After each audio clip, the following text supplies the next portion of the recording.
Hai guys, selamat datang lagi di RTS Cinema. Di video kali ini, Kim Do-gi dan kawan-kawan mendapat tantangan untuk menyelesaikan kasus 15 tahun yang lalu, di mana kasus inilah yang pada awalnya memicu Pak Jang untuk membentuk Rainbow Taxi hingga sampai sekarang ini. Nah, bagaimana kisahnya? Yuk langsung saja ke alur ceritanya. Di awal cerita, kita diperlihatkan tim Rainbow Taxi yang sedang piknik di sebuah taman. Saat itu, datanglah sebuah mobil yang ternyata Go-eun lah yang menyetir, karena saat ini dia sudah mendapatkan SIM baru. Di momen itu, Kim Do-gi menyadari bahwa tangan Pak Jang sedang tidak baik-baik saja. Ia lalu mengantar Pak Jang ke puskesmas terdekat untuk memeriksakannya. Tiba-tiba ponsel Pak Jang berdering yang ternyata itu adalah telepon dari teman lamanya yaitu Dong-su. Dong-su mengingatkan Pak Jang untuk segera datang menemuinya karena hari ini adalah hari kebebasan seorang napi bernama Im Dong-hyun.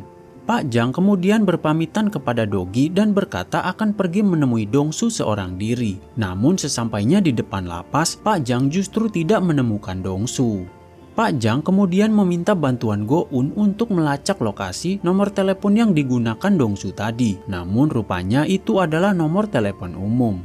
Singkat cerita, Go-eun dan Pak Jang berhasil melacak keberadaan Dong-su yang ternyata ada sebuah panti jompo di dekat lokasi telepon tadi. Ditemani seorang perawat, Pak Jang menemui Dong-su dan menyapanya. Namun, Dong-su justru tidak mengingat siapa Pak Jang dan hanya berceloteh tentang putranya yang bernama Min-ho. Kemudian sang perawat berkata bahwa sebelumnya Dong-su mengalami sebuah kecelakaan dan harus dirawat di rumah sakit untuk waktu yang lama. Setelah itu ia mengalami gejala pikun hingga akhirnya Dong-su dipindahkan ke panti jompo. Sang perawat juga menyerahkan sebuah buku catatan milik Dong-su kepada Pak Jang yang mungkin bisa sedikit membantu. Dari buku catatan itu, Pak Jang mengetahui penderitaan yang dialami Dong-su setelah kehilangan putranya yang bernama Min-ho. Min-ho adalah seorang atlet voli di kampusnya, namun ia menghilang secara mendadak setelah berkelahi dengan temannya.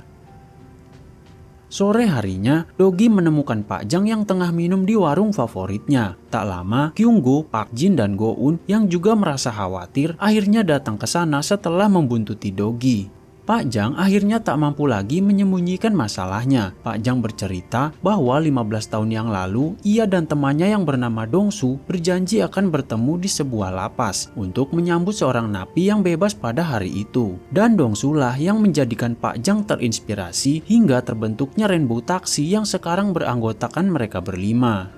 Kita kemudian diajak flashback ke 15 tahun yang lalu. Hari itu Dong-su menemui Im Dong-hyun, yaitu pelaku yang sebelumnya berkelahi dengan putranya. Pak Jang mengamati situasi dari kejauhan. Saat itu Dong-su sudah sangat putus asa. Ia mencoba bertanya di mana keberadaan putranya kepada Im Dong-hyun, namun ia dihalangi oleh pengacara Dong-hyun. Akhirnya Dong-hyun hanya diberi hukuman 5 bulan penjara setelah berkelahi dengan Min-ho. Padahal akibat kejadian itu, Min-ho sampai saat ini menghilang dan belum ditemukan. Dong-su menuduh pasti Dong-hyun telah membunuh putranya. Namun hakim tidak bisa menerima tuduhan itu karena kurangnya bukti. Dalam keputusasaan, Dong-su kembali teringat putranya. Min-ho adalah calon atlet voli masa depan. Semua itu terbukti dari penghargaan yang ia terima sebagai pemain terbaik di turnamen antar kampus. Awalnya semua berjalan penuh kebahagiaan, walaupun tanpa kehadiran sosok ibu bagi Min-ho yang kebetulan sudah meninggal. Setelah putusan pengadilan yang sangat mengecewakan, Dong-su tak mampu lagi menjalani kehidupannya. Ia berencana mengakhiri hidupnya di sebuah jembatan. Saat itulah muncul Pak Jang yang merupakan orang asing bagi Dong-su. Pak Jang menenangkan Dong-su. Ia mengatakan bahwa bunuh diri tidak akan membuat pelaku mengakui kejahatannya dan hanya akan mengubur kasus Min-ho begitu saja. Pak Jang berjanji akan membantu Dong-su. Ia mengajak Dong-su untuk membalas dendam. Jika hukum tak mampu lagi menemukan kebenaran, maka itulah saatnya mereka yang harus turun tangan dengan cara mereka sendiri. Dong-su kemudian mengajak Pak Jang mengunjungi rumahnya. Saat itu Dong-su sangat berterima kasih kepada Pak Jang karena walau hanya orang asing, Pak Jang mau membantunya. Mereka mulai bertemu 1 minggu sekali untuk mengumpulkan bukti-bukti dan menyusun rencana. Mereka juga mengunjungi kampus untuk bertanya kepada para mahasiswa bahkan kepada pelatih voli. Namun mereka semua hanya memberi jawaban yang mengecewakan. Pak Jang kemudian menemui hakim yang memimpin sidang Dong Hyun. Sang hakim memberikan beberapa berkas tentang kasus tersebut. Semoga itu bisa sedikit membantu. Namun ia berkata bahwa bukti untuk kasus itu sudah diambil oleh pihak pengacara Dong Hyun. Setelah semalaman menganalisis kasus tersebut, pagi harinya Pak Jang mendatangi kantor pengacara yang sebelumnya membela Dong Hyun. Di sana Pak Jang bersikeras meminta bukti yang telah mereka ambil. Setelah perdebatan panjang, sang pengacara akhirnya frustasi dan memberikan bukti itu kepada Pak Jang. Bukti itu ternyata adalah sebuah rekaman CCTV. Dalam rekaman itu terlihat bahwa Minho dan Dong Hyun berjalan masuk ke ruang ganti. Namun karena suatu masalah, mereka berkelahi dan Dong Hyun memukul Minho dengan sebuah tongkat. Setelah itu, Minho berjalan keluar.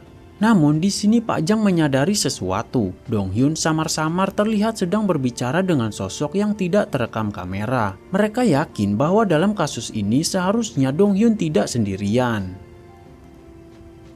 Keesokan harinya, Dong Su sekali lagi mengunjungi Dong Hyun di penjara hanya untuk menanyakan di mana jasad Minho. Ia juga mengatakan bahwa ia sudah mengetahui saat kejadian Dong Hyun tidak sendirian. Akhirnya Dong Hyun yang panik memilih untuk menyudahi sesi kunjungan dan tidak akan menerima lagi permintaan kunjungan dari Dong Su. Pak Jang lalu bertanya kepada Dong Su kenapa ia yakin Minho sudah meninggal. Dong Su menjelaskan bahwa Minho pernah muncul dalam mimpinya. Kemudian mereka berdua berjanji untuk datang ke lapas pada hari kebebasan Dong Hyun untuk bertanya kepadanya lagi. Dan di momen inilah Pak Jang memberikan sebuah kertas yang menjadi cikal bakal terbentuknya Rainbow Taxi. Singkat cerita, pada hari kebebasan Dong Hyun, Pak Jang hanya datang sendirian. Ia berusaha mengejar Dong Hyun namun gagal. Pak Jang yang tak bisa menghubungi Dong Su akhirnya mendatangi rumahnya. Namun ternyata rumahnya sudah kosong. Tak ada jejak sedikit pun tentang kemana Dong Su pergi. Hingga akhirnya hari ini, Pak Jang baru bertemu kembali dengan Dong Su. Setelah mendengar semua cerita dari Pak Jang, tim Rainbow Taxi sepakat mereka akan menyelesaikan kasus ini dan membalas dendam kepada para pelaku. Park Jin dan Kyung Go bertugas mencari berkas lama yang masih tersimpan rapi di markas, sedangkan Go Un bertugas meretas data pengadilan. Sementara Dogi, ia membuka kotak milik Dong Su yang Pak Jang simpan. Di sana ia menemukan foto-foto Minho dan Dong Hyun yang saat itu merupakan rekan satu tim. Malam harinya, Dong Su terbangun dari tidurnya. Ia menerima sebuah pesan dan buru-buru pergi. Tiba-tiba saja, Dong Su hampir tertabrak sebuah truk. Beruntung, Pak Jang menemukannya tepat waktu. Dong Su berkata bahwa Minho mengirimnya sebuah pesan agar ia segera datang. Namun di sini, Dong Su belum mengenali Pak Jang. Perawat mengatakan tingkat kesadaran Dong Su semakin singkat. Akhir-akhir ini, dalam 1 minggu, Dong Su hanya sadar sekitar 30 menit saja, dan itu pun sangat singkat. Sementara itu, Dogi dan tim mulai mempelajari fakta yang mereka temukan. Minho dan Dong Hyun merupakan rekan satu tim di kampus yang sama. Seusai pertandingan, mereka terlibat pertengkaran yang akhirnya Dong Hyun memukul Minho dan akhirnya dipenjara selama 5 bulan. Jaksa tidak bisa menuntut Dong Hyun telah membunuh Minho karena ada satu rekaman yang menunjukkan Minho keluar dari kampus. Namun mereka yakin sosok itu bukanlah Minho yang asli karena Minho seorang kidal dan ia terbiasa mengenakan tas di sebelah kiri. Sedangkan pada rekaman tersebut, Minho terlihat mengenakan tas di sebelah kanan. Karena itulah jaksa tidak bisa menuntut Dong Hyun atas kasus pembunuhan.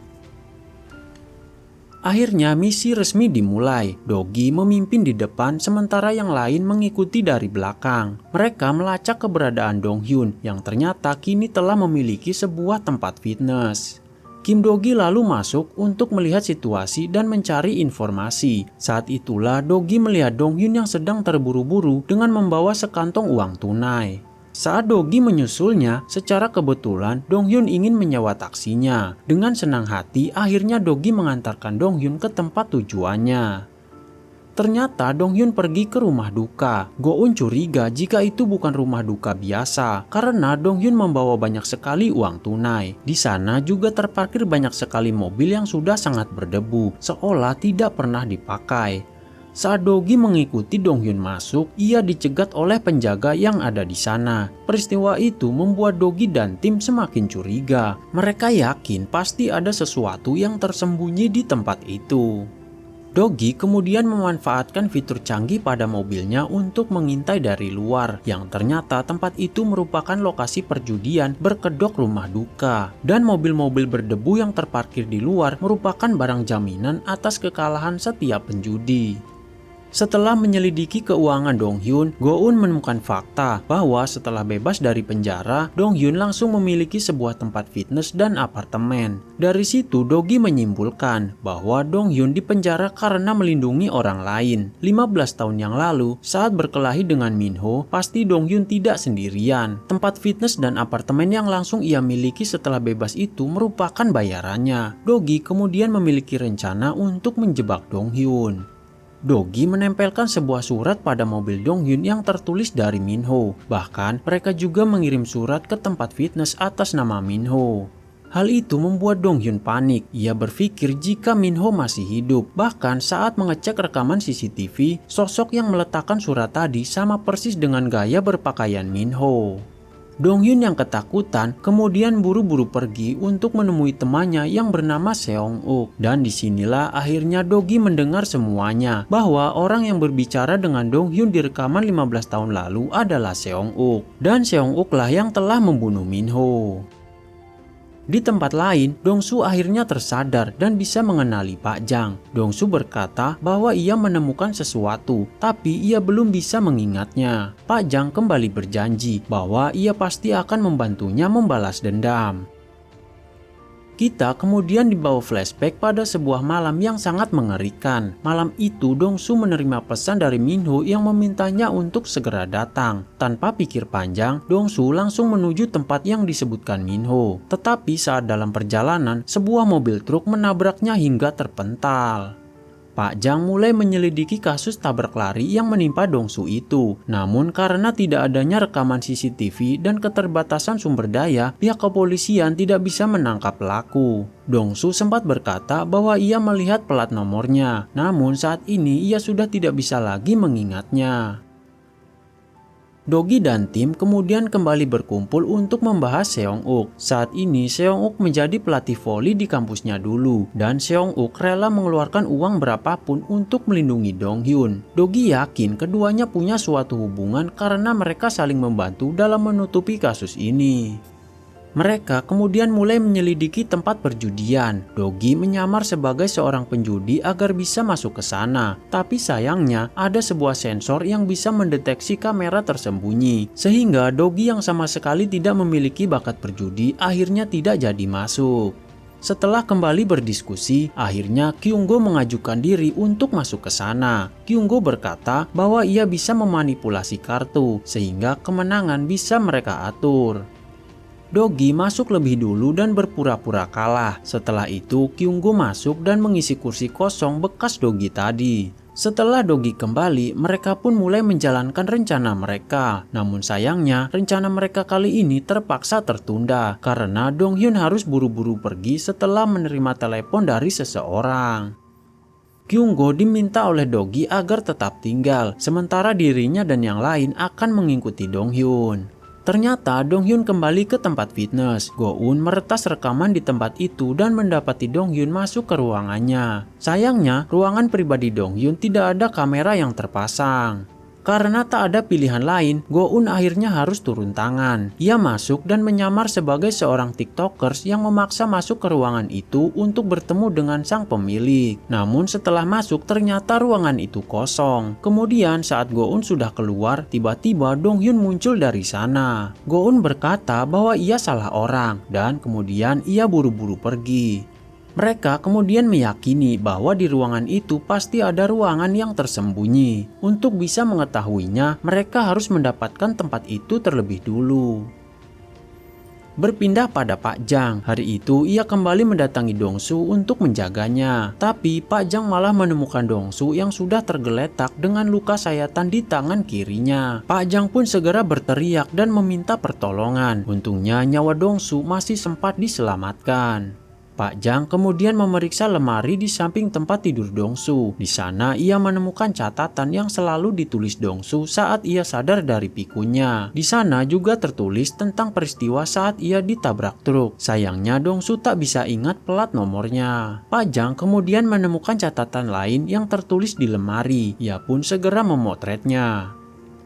Sementara itu, Dogi dan Kyunggo masih berada di tempat perjudian, seolah mereka memang benar-benar berjudi untuk menghindari kecurigaan. Tak lama kemudian, Donghyun akhirnya muncul lagi. Saat itulah Dogi dan Kyunggo mulai menjalankan rencana. Kyunggo memberikan kartu yang bagus kepada Donghyun agar ia merasa percaya diri dan mempertaruhkan banyak uang. Sementara itu, kartu yang dimiliki Dogi ternyata lebih bagus, hingga akhirnya Dogilah yang memenangkan taruhan. Pola itu mereka lakukan berulang-ulang kali, hingga akhirnya Donghyun terpancing untuk menggunakan tempat fitnessnya sebagai jaminan. Dan memang itulah momen yang sudah ditunggu-tunggu oleh keduanya. Akhirnya mereka berhasil mengelabui Donghyun, namun Donghyun yang tidak terima menuduh keduanya telah bersekongkol, hingga terjadilah keributan di tempat itu.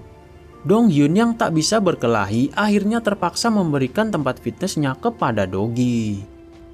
Setelah mendapatkan tempat itu, mereka kemudian mulai memeriksa setiap sisi dari ruangan pribadi Donghyun. Namun sayang, mereka tidak bisa menemukan di mana pintu ruang rahasianya tersembunyi. Mereka kemudian memasang kamera tersembunyi dan bersiap untuk menjalankan rencana selanjutnya. Donghyun yang baru tiba di tempat fitness langsung memohon kepada Dogi agar membiarkannya memakai tempat itu sebentar. Katanya ada pekerjaan penting yang cuma bisa ia selesaikan di sana. Dogi pun kemudian mengizinkannya. Mereka kemudian memantau gerak-gerik Donghyun yang saat itu ternyata masuk lewat sebuah cermin yang bisa dibuka. Saat itu tiba-tiba Pak Jang muncul dan menunjukkan foto yang tadi ia ambil. Setelah berdiskusi, mereka kemudian menemukan fakta bahwa nomor-nomor itu adalah nomor plat kendaraan. Pak Jang kemudian berpikir jika selama ini Dongsu berusaha mati-matian mengingat plat nomor mobil yang menabraknya. Pak Jang kemudian kembali menjenguk Dongsu yang masih belum sadar. Ia memakaikan jam tangan milik Minho pada tangan Dongsu. Secara ajaib, Dongsu merasakan sesuatu terjadi pada alam bawah sadarnya. Waktu seakan bergerak mundur. Perlahan ia bisa melihat dengan jelas plat nomor mobil yang menabraknya itu. Seketika Dongsu pun akhirnya kembali sadar dan memberitahukan angka pada plat nomor yang ia lihat dalam mimpinya kepada Pak Jang. Sementara itu, setelah 5 jam, akhirnya Donghyun keluar dari ruangan rahasianya. Dogi pun segera masuk untuk memeriksa ruangan itu. Setelah masuk, Dogi seketika dibuat takjub. Di dalamnya terdapat banyak sekali komputer yang sedang beroperasi. Ternyata selama ini Donghyun beroperasi di balik layar, sementara Seong-uk bertugas di lapangan sebagai pelatih yang menjalankan manipulasi pertandingan sesuai rencana mereka. Episode kelima dan keenam pun akhirnya selesai. Jangan lewatkan kelanjutannya hanya di RTS Cinema.